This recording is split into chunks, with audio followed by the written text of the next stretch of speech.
미국과 중국을 중심으로 좀 살펴봤으면 좋겠는데요. 우선 그 미국 같은 경우에는 지금 가장 주목되는 게 반도체 공급망을 미국 자체 시장 중심으로 해서 지금 설계를 하는 것 같거든요. 그래서 그 일종의 뭐 미국의 반도체 굴기다 이렇게 표현하는 언론도 있던데 네. 지금 상황이 어떤지 한번 좀 정리 좀 부탁드리겠습니다. 이제 뭐 여러 가지 복합적이긴 한데 그 바이든 행정부가 이제 반도체에 아주 방점을 굉장히 강하게 찍는 뭐 여러 요인 중에 저는 굉장히 중요한 걸로 하나 보는 게 자동차 산업의 차질이에요.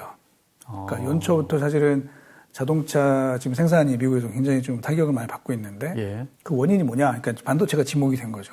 반도체가 부족해서 조업 차질이 빚어지고 있다. 그런데 뭐 아시겠지만 미국에서 자동차 산업이라는 건 뭐냐면 그 러스트 벨트 아주 중요한 산업이라는 거죠. 거기에 고용 효과가 제일 큰 산업인데 그렇죠. 문제는 또 이 러스트 벨트의 지역에 있는 주들이 미국 선거에서 흔히 말하는 이제 스윙 스테이트란 말이죠. 그렇죠. 그러니까 여기에서 민심을 잃으면 다음번 정권을 잡기가 굉장히 어려워질 수 있다라고 보는 것이죠.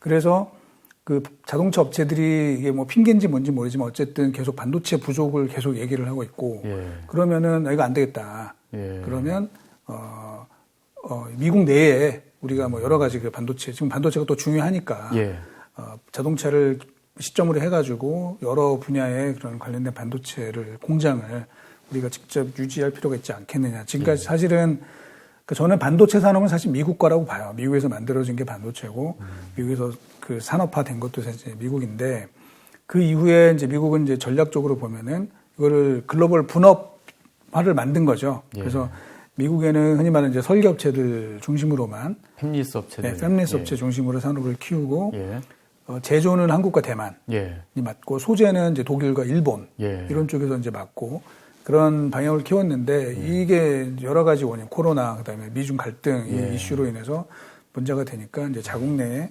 강화하려고 하는 이런 의도가 상당히 좀 강하게 있고요.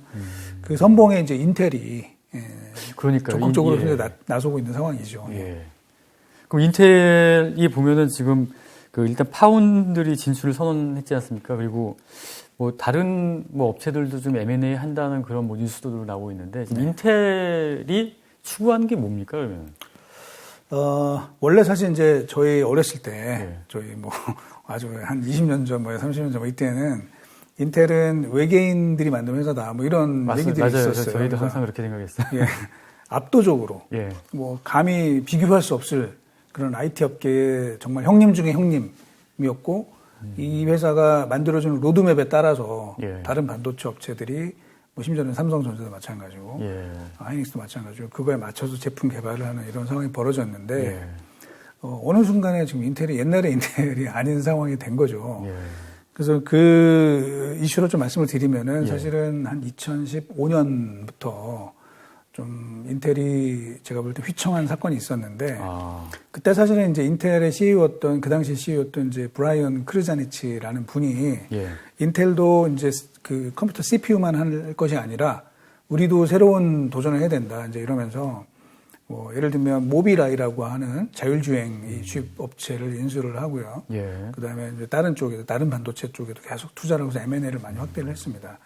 거기까지는 좋았는데 그러면서 효율성을 추구해야 된다 하면서 뭘 했냐면은 무려 12,000명의 엔지니어를 퇴사시켰습니다.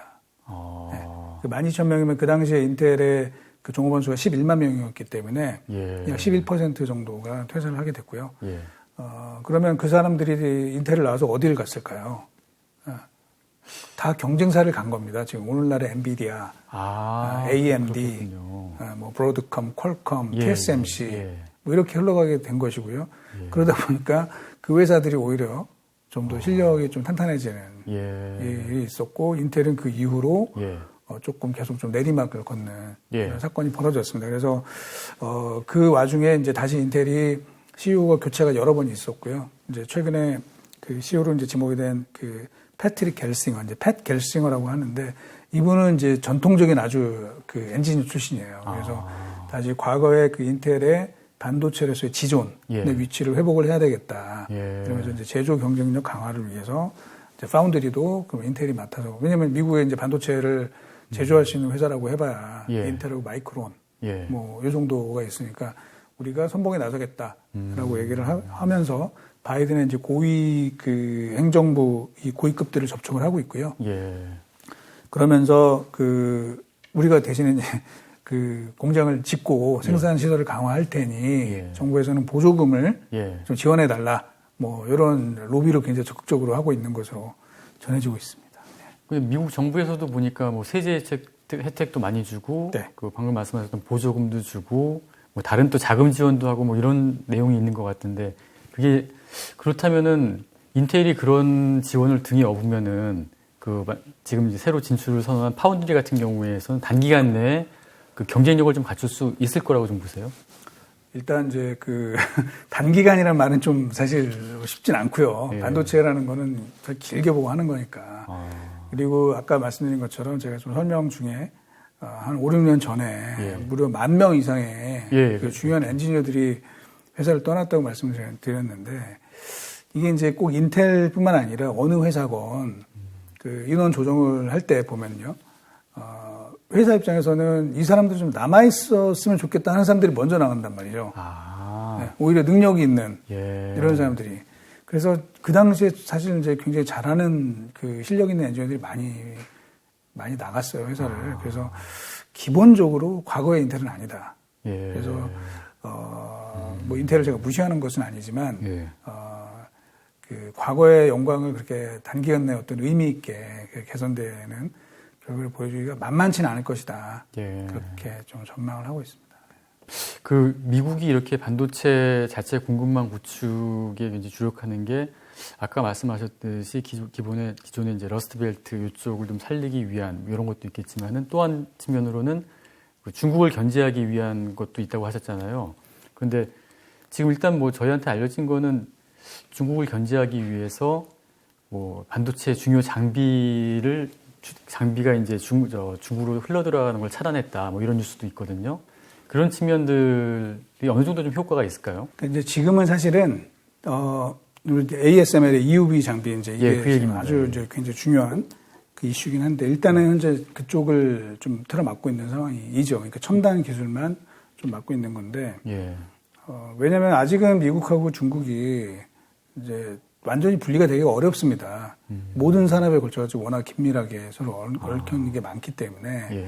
그래서 GVC를 재편한다고 하는 게 뭐 1, 2년 안에 될 수 있는 게 아니라 제가 볼 때는 최장적으로 한 10년 이상 걸리는 큰 패러다임 변화라고 보고 있거든요. 그래서 이제 하나하나 이제 점점 관계를 끊어 나갈 가능성은 높다고 보고 있고요. 그때까지는 어차피 같이 갈 수밖에 없습니다. 그래서 지금은 이제 그런 EUV 장비에 좀 한정해가지고 중국으로 최첨단 기술이 유입되는 것을 좀 막고 있는데 언제든지 사실은 EUV 뿐만 아니라 그 아래 단계 등급이 뭐 ARF나 ARF 이머전 이런 등급까지도 내려가서 언제든지 통제는 저는 할 수 있다고 보고 있어요. 그래서 이제 결과적으로 중국이 이제 반도체 기술을 끌어올리게 되면은 미국 입장에서는 굉장한 부담이 될 수밖에 없죠. 그래서 그거는 이제 좀 더 흔히 말하는 이제 미국의 그랜드 스트래티지에 따라서 중국을 압박하는 그거의 일부분이라고 저희는 좀 생각을 하고 있습니다. 뭐 중국 얘기 나온 김에 이제 중국 반도체 상황으로 좀 넘어가 보겠습니다. 최근에 중국 반도체 굴기 주력으로 꼽히는 뭐 쫑싱구어지, 그러니까 우리는 SMIC라고 이제 알려져 있지 않습니까? 여기가 요건 미달로 상하이 홍콩 거래소 교차 매매 종목에서 뭐 퇴출됐다 이런 소식이 있는데 이게 뭐 어떤 내용이고 어떤 의미가 좀 있는지 좀 이게 좀 어렵습니다. 왜냐하면 중국의 그런 주식시장의 그런 제도가 사실 글로벌 스탠다드랑은 좀 거리가 있어요. 그래서 우리의 관점으로 좀 보면 안 되고 이제 중국의 그런 제도를 조금 이해를 하실 필요가 있는데 저희가 이제 선강통, 후강통 뭐 이 얘기를 하지 않습니까?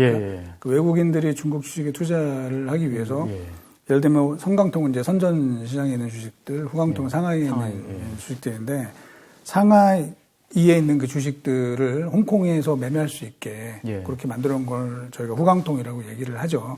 근데 그 요건을 보면은 그 후강통에 속하기 위해서는 본사가 중국 내에 있어야 되는 거예요. 본사가 중국에 있는 중국 주식을 홍콩 시장에서 거래할 수 있게 만들어준 거예요. 그게 이제 후강통의 요건이라고 보시면 되는데 그 문제는 이 SMIC라는 회사가 본사가 지금 등록지가 어디로 되어 있냐면 케이먼 아일랜드로 되어 있습니다.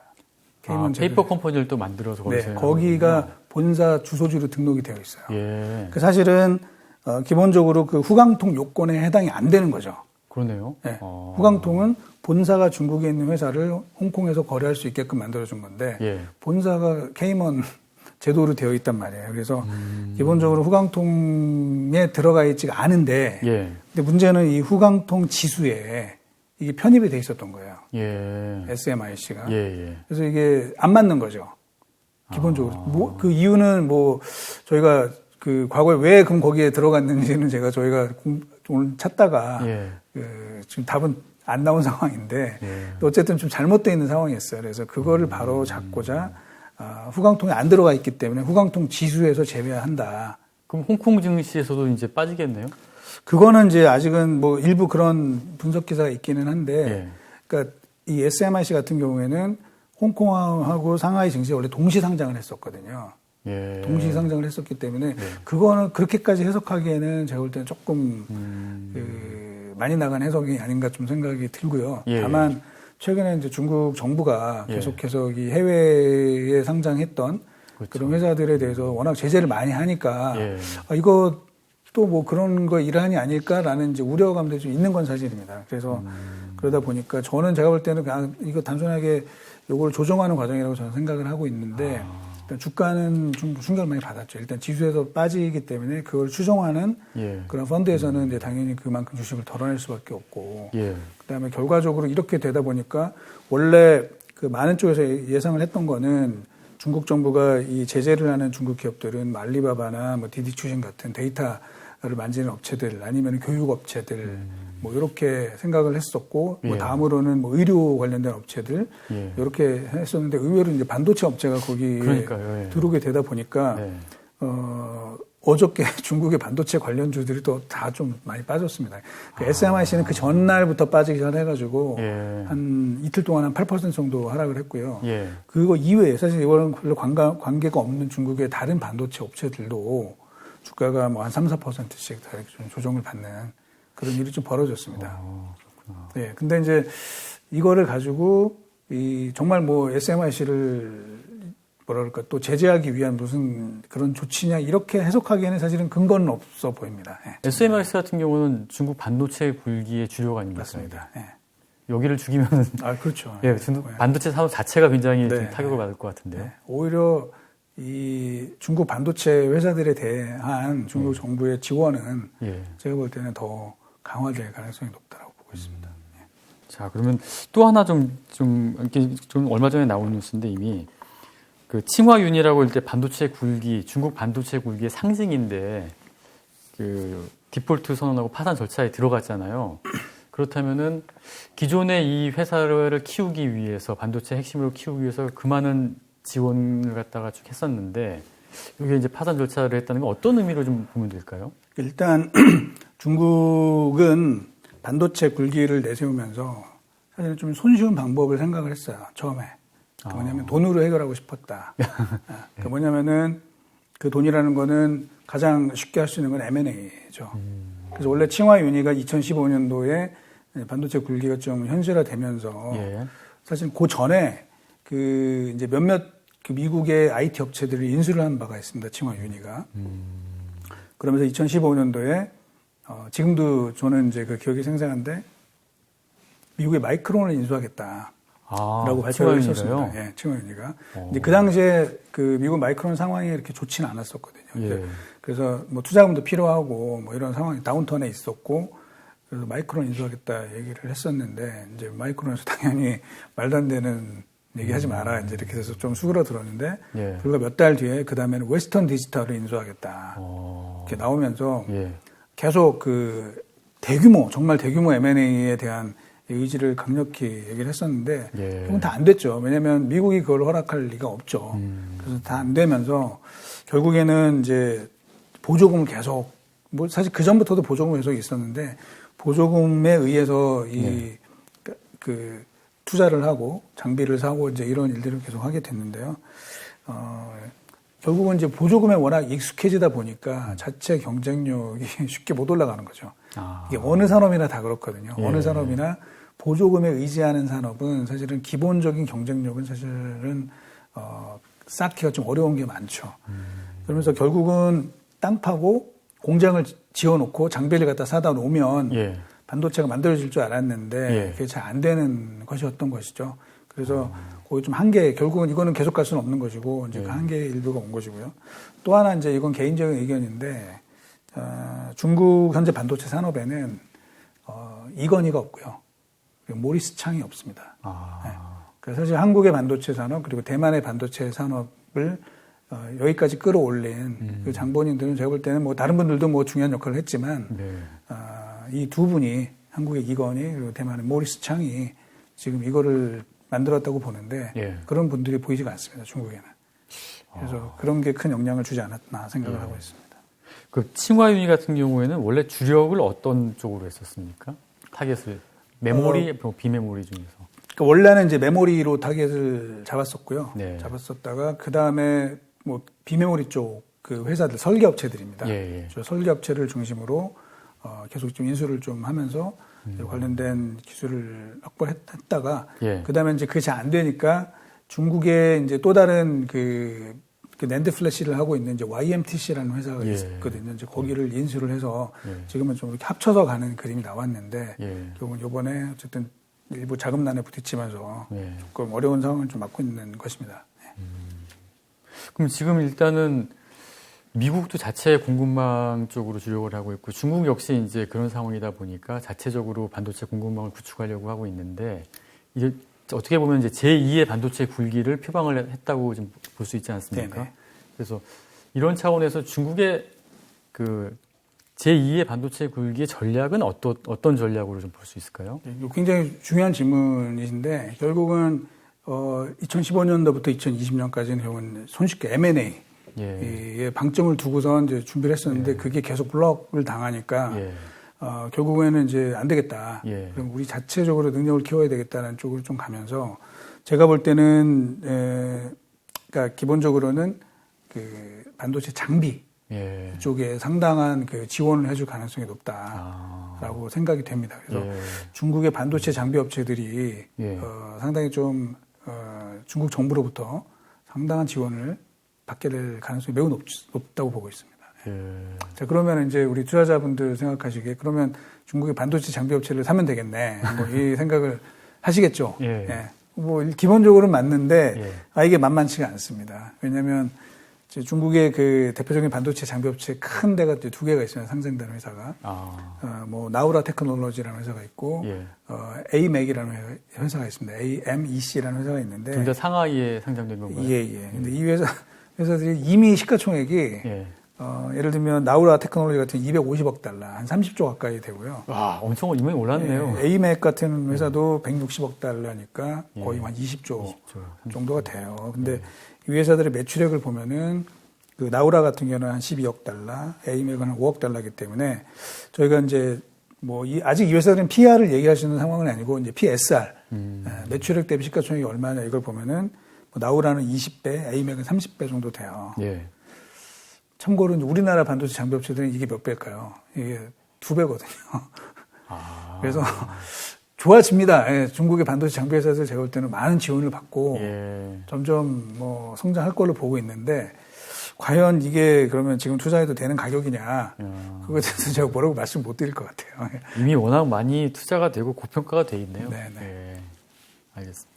그리고 이제 중국에서 또 이제 장비 주력한다고 하셨는데 또 하나 또 지금 주력한다고 나오는 게 그 3세대 반도체, 그러니까 뭐 실리콘을 활용했다고 그러는데 이거는 뭐 기존에 사용하지 않는 그러니까 1세대, 2세대가 아니고 아예 뭐 새로운 세대의 반도체라고 그러는데 이게 좀 경쟁력이 좀 있습니까?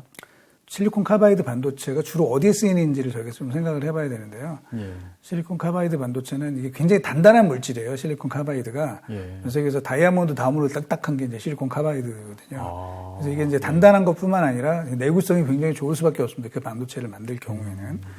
그래서 실리콘 카바이드 반도체를 중국이 이제 중점적으로 키우겠다고 한 의미는 뭐냐면 앞으로 전기차에 들어가는 이제 반도체는 사실은 굉장히 고전력, 고주파 이런 것들을 견뎌내는 반도체들이 좀 특성이 필요하거든요. 그래서 지금 현재 그냥 실리콘 베이스의 그런 반도체로는 실리콘 베이스의 반도체는 주로 신호 처리가 많은 거죠. 그러니까 데이터 처리라든가 이런 걸 빠르게 움직일 수 있는 것이고 이쪽은 사실 전력용 반도체라고 보시면 돼요.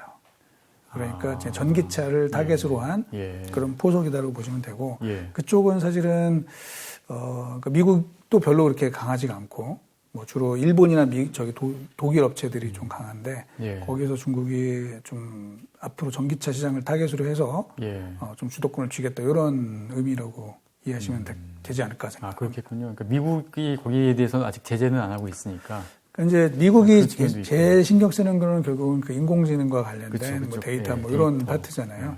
근데 요거는 그냥 전력 처리를 하는 거니까. 그래서 조금 그쪽은 제재가 그렇게 강하진 않은 편이죠. 그러니까 엄밀히 말하면은 소재는 첨단 소재인데 그 만드는 뭐라 그럴까요? 그 시장 자체나 그 테크놀로지 자체는 아주 첨단은 아닌 분야가 실리콘 카바이드 분야라고 볼 수 있을 것 같습니다.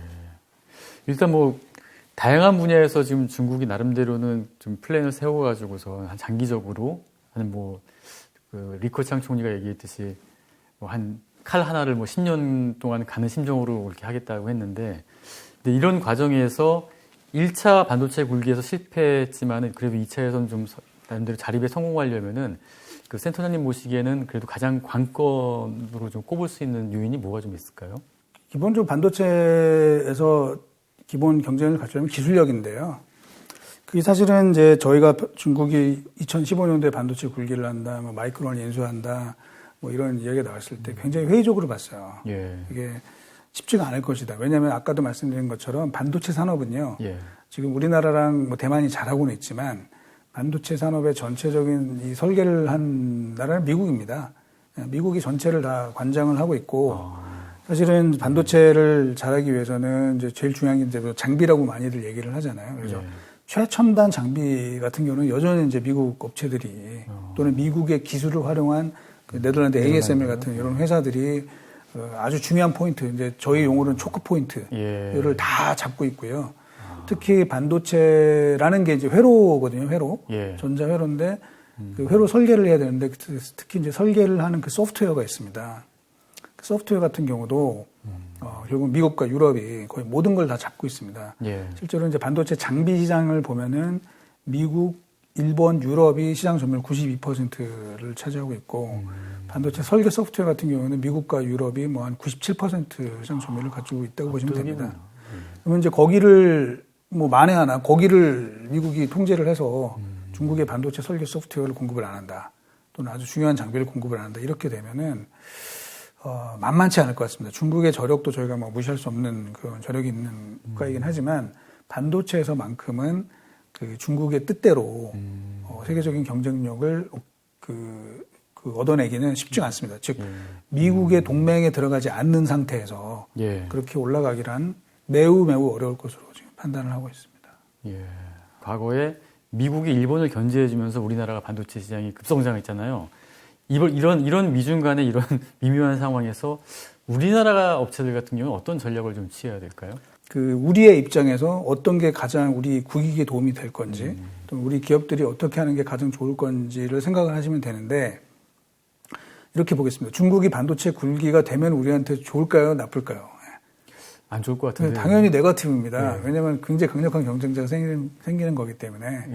그러니까 사실은 이제 미국이 중국 반도체를 계속 이렇게 견제를 하는 상황이 되면 사실 우리가 미국 동맹하에 있는 그런 현재 시스템이라 그러면 사실 우리 입장에서는 굉장히 유리할 수 있는 상황이 된다는 것이죠. 물론 미국이 자체적으로 반도체를 강화할 수 있지만 우리가 거기에 예를 들면 지금 뭐 아까 뭐 이재용 부회장 말씀하셨지만 이제 삼성도 미국의 투자를 강화하겠다고 현재 얘기를 하고 있으니까 결국은 미국의 동맹이라는 그 이점을 이용을 해가지고 미국 반도체 주요 업체들, 팹리스의 아주 큰 업체들이 많은데 그 업체들과 같이 연합을 할 수 있는 이런 전략을 짜는 게 굉장히 좋을 것 같고요.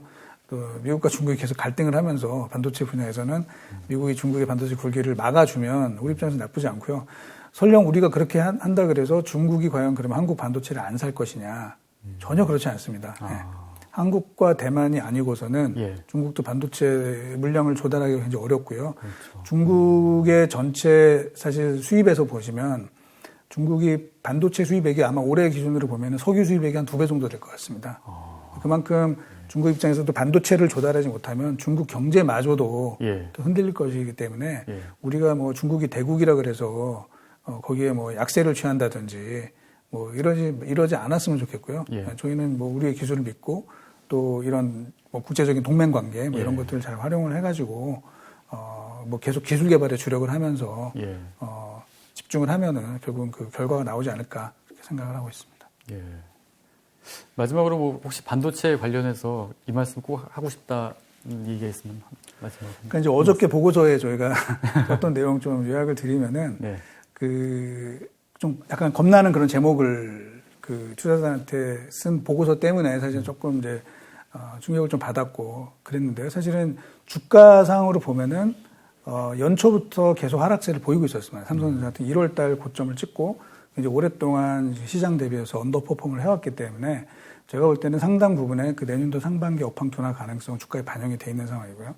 또 지난주에 외국인들의 그런 강력한 순매도 때문에 어느 정도 장기적인 관점에서 보면 바닥이 대충 만들어지지 않았나 그렇게 생각을 해서 예. 조금 그 설령 실적이 조금 안 좋아진다 그래도 예. 주가상으로는 제가 볼 때는 조금 긍정적인 부분을 접근하시는 게 맞지 않나 그런 예. 생각을 하면서 말씀을 맺을까 합니다. 알겠습니다. 예. 반도체 시장이 미중 간 그 패권 경쟁의 최전선으로 떠올랐는데요. 이럴수록 그 정세 흐름을 잘 파악해서 투자 전략을 세우시면 좋겠습니다. 오늘 뭐 국내 반도체 흐름의 맥을 정확히 잘 짚어주신 우리 이승우 센터장님 감사드립니다. 네.